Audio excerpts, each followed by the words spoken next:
Everyone. सो आज की video में हम करने वाले हैं क्वेश्चन नंबर 4। अभी तक हम क्वेश्चन 1, 2 और 3 कर चुके हैं। अब आज हमारा चांस है क्वेश्चन नंबर 4 का। So are you all ready?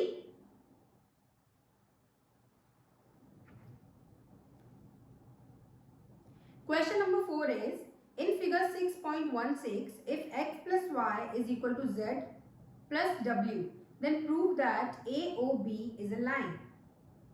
Okay, so let's do it.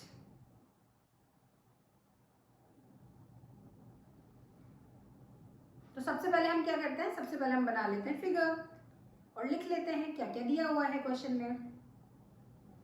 तो क्वेश्चन में हमारे पास है एक स्ट्रेट लाइन AB और एक और इस पे लाइन जो है वो इंटरसेक्ट कर रही है, ये है लाइन C, ये पॉइंट है O, एक और लाइन ऐसे जा रही है, ये है D,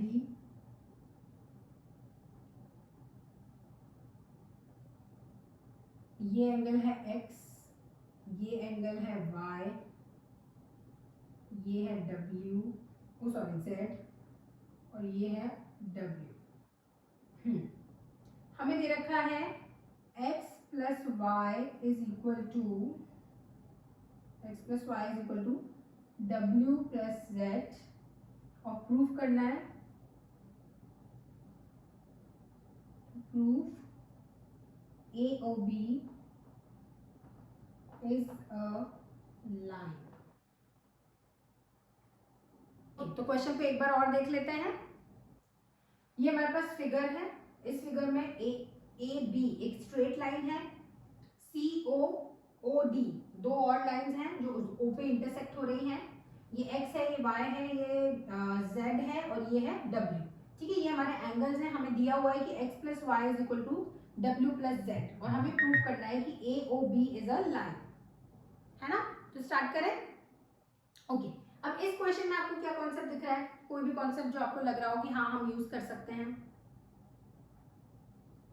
इस क्वेश्चन में आपको ये कॉन्सेप्ट दिखना चाहिए कि जब हम इन सारे एंगल्स को ऐड करेंगे तो 360 डिग्री आएगा, है ना। जब हम एक पूरा कंप्लीट सर्कल करते हैं तो 360 डिग्री होता है। तो हम इसको यहीं से स्टार्ट करेंगे। हम बोलेंगे कि x plus y plus W plus Z is equal to 360 degree. Okay, this is the first line because it is a complete angle. Okay, अब आप देखो, आपको यहाँ पता है कि x प्लस वाई किसके बराबर है? W प्लस Z की है। तो गिवन था हमको ना, ये चीज तो गिवन है क्वेश्चन में, GIVEN गिवन है ना। तो हम x प्लस वाई को तो रहने दो, W और Z को हम लिख देते हैं x और y ही। क्यों लिख रहे हैं हम ऐसा? इसको भी हम x प्लस वाई लिख रहे हैं, क्यों? क्योंकि x प्लस वाई और W प्लस Z ये दोनों बराबर है, तो हम इन दोनों को लिख सकते हैं ना ऐसा। इसकी जगह ये लिख सकते हैं, इसकी जगह ये लिख सकते हैं। ठीक है, ऐसा कर सकते हैं। समझ रहे हैं ना आप? मैंने अभी आपको एक एग्जांपल दिया था ना कि दो चीजें जब बराबर होती हैं, मेरी हाइट और मेरी फ्रेंड की हाइट अगर बराबर है, उसके और उसके फ्रेंड की हाइट अगर बराबर है, तो हम दोनों की हाइट भी बराबर होगी, है ना, मेरी और उस तीसरे पर्सन की हाइट। तो इसी तरीके से जब x और y इसके बराबर हैं तो इनकी जगह मैं x प्लस वाई लिख सकती हूँ ना, है ना। जैसे कि देखो, आप मार्केट जाते हैं, आपने दिया 50 रुपीज का नोट, है ना। मान लो एक दिन आपके पास 50 रुपीज का नोट नहीं है, तो क्या आप दो 20 के नोट और एक 10 का नोट नहीं दे सकते? दे सकते हैं, क्योंकि वो भी बराबर ही है, इक्वल ही है, 50 ही है। तो उसी तरीके से यहाँ पर ये दोनों इक्वल है, तो हम इन दोनों इन दोनों की जगह x प्लस वाई लिख सकते हैं। ठीक है, अगर ये बात आपको समझ में आ गई तो बस क्वेश्चन खत्म हो चुका है। हाँ, अब देखो, x और x आपस में सॉल्व हो सकते हैं, तो x प्लस x कितने x हो गए? 2x। y प्लस y तो कितने y हो गए? 2y। कुछ लोग जो कंफ्यूज होते हैं कि x को कब ऐड करना है, कब 2x आएगा, पता नहीं कैसे कर लेते हैं, समझ में नहीं आ रहा। आप इसको बहुत सिंपल रखो। आप ये सोचो, x नहीं है, x की जगह एप्पल, ठीक है, और y नहीं है, y की जगह है ऑरेंज। अब अगर एक एप्पल और एक एप्पल है तो आप दो एप्पल बोलेंगे ना कि मेरे पास दो एप्पल है।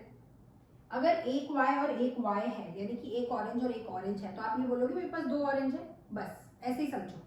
तो x प्लस एक्स क्या होगा? 2x, यानी कि दो एप्पल। y प्लस y क्या होगा 2y, यानी कि 2 orange. Is it clear? Apple और ऑरेंज को एक साथ काउंट नहीं करेंगे, ऐसे नहीं बोलेंगे कि मेरे पास 2 एप्पल ऑरेंज है, ऐसा अपन थोड़ी करते हैं। अपन ऐसा बोलते हैं मेरे पास 1 एप्पल 1 ऑरेंज है, मेरे पास 2 एप्पल 2 ऑरेंज है ना। इन दोनों को आप कभी आपस में सॉल्व नहीं कर सकते, ठीक है। मैं ऐसा नहीं लिख सकती हूँ कि 2x plus 2y is equal to 4xy, ऐसा नहीं हो सकता, ठीक है। Okay, is equal to 360 degree. अब यहाँ पर 2 है, यहाँ पर 2 है, तो क्या मैं इसको कॉमन ले सकती हूँ, है ना। कॉमन लिया मैंने तो हमारे पास क्या बचा, x और प्लस का y is equal to 360 degree.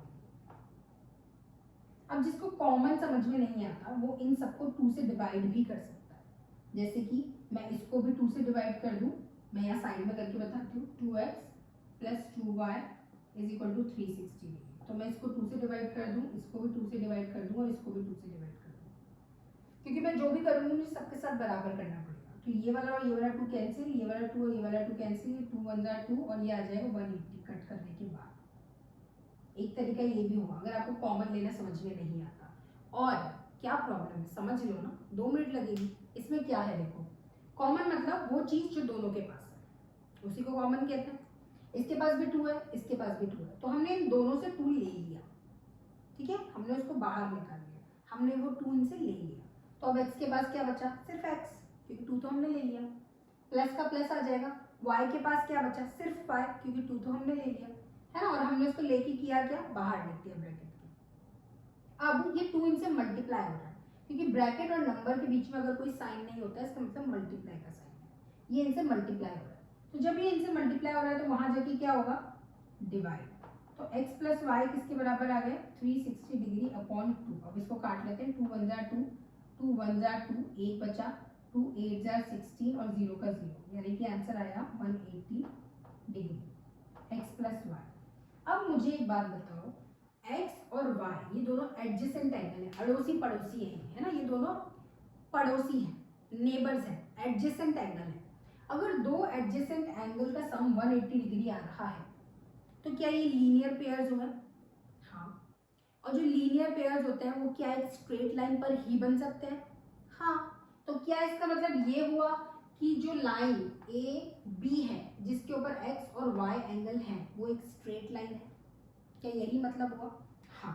तो अब हम कह सकते हैं that line A O B is a straight line. अगर यहाँ कचरे में समझ में नहीं आ रहा तो मैं कहीं और भी लिख सकती हूँ।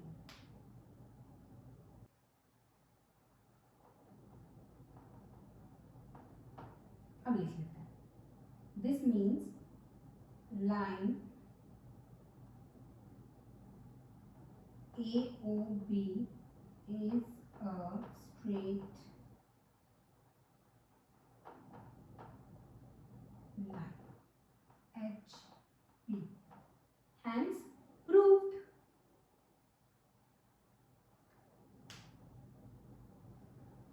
So is it clear? Yes। अगर आपको मेरी वीडियो में जो सॉल्यूशन मैंने किया है वो समझ में आया है तो please like the video and please subscribe my channel for more videos and share it with your friends. Comments also, क्योंकि अगर आप कमेंट करेंगे तो मुझे बहुत अच्छा लगेगा, सीरियसली मुझे बहुत अच्छा लगता है जब आप लोग कुछ भी कमेंट करते हैं। तो थैंक यू सो मच।